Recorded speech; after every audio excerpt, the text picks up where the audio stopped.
Hello and welcome back to Jacob's Toys 5-minute figure reviews. Please do like, share, subscribe and all those things. All support to the channel is very much appreciated.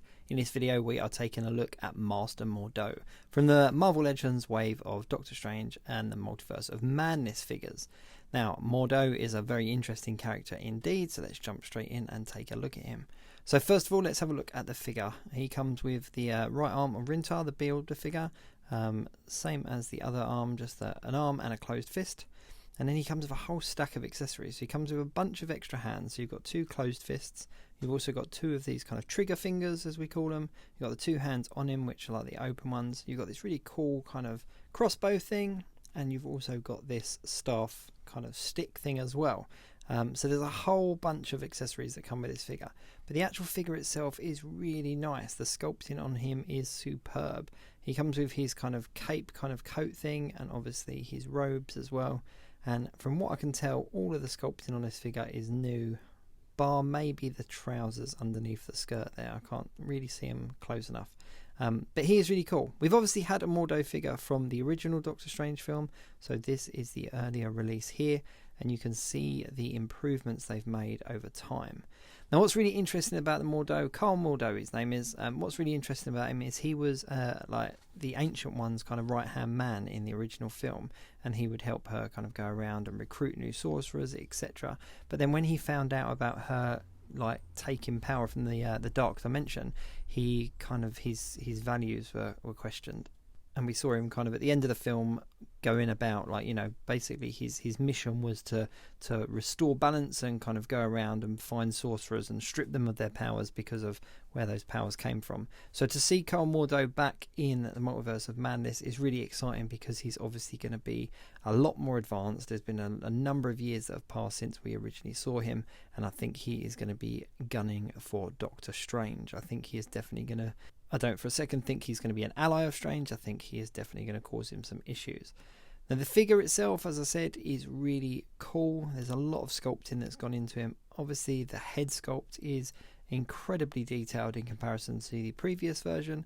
They've used the photoreal tech. He's got the long hair, the kind of like the braided hair, and just the details in this costume are fantastic. Now he has got his pins. It's not a pinless figure, which is unfortunate, which does say to me that we've seen these trousers before, but I can't quite pinpoint where. So if you do recognise them, then let me know in the comments.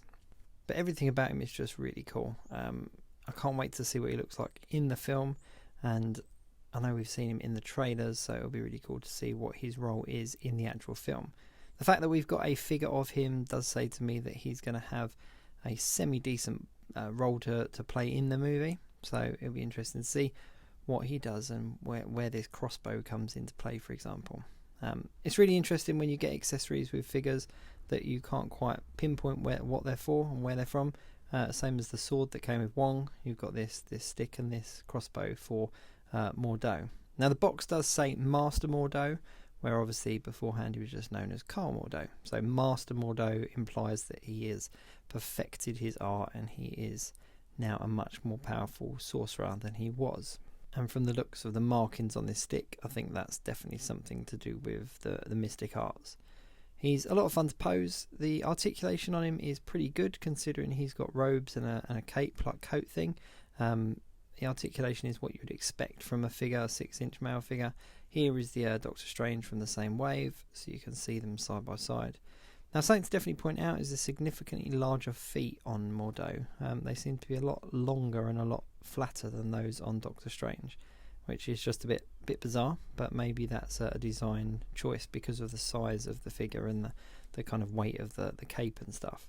But yeah, I mean, as far as figures go, it's always great to see kind of a unique sculpt and new pieces sculpted onto a figure, and this one definitely ticks those boxes.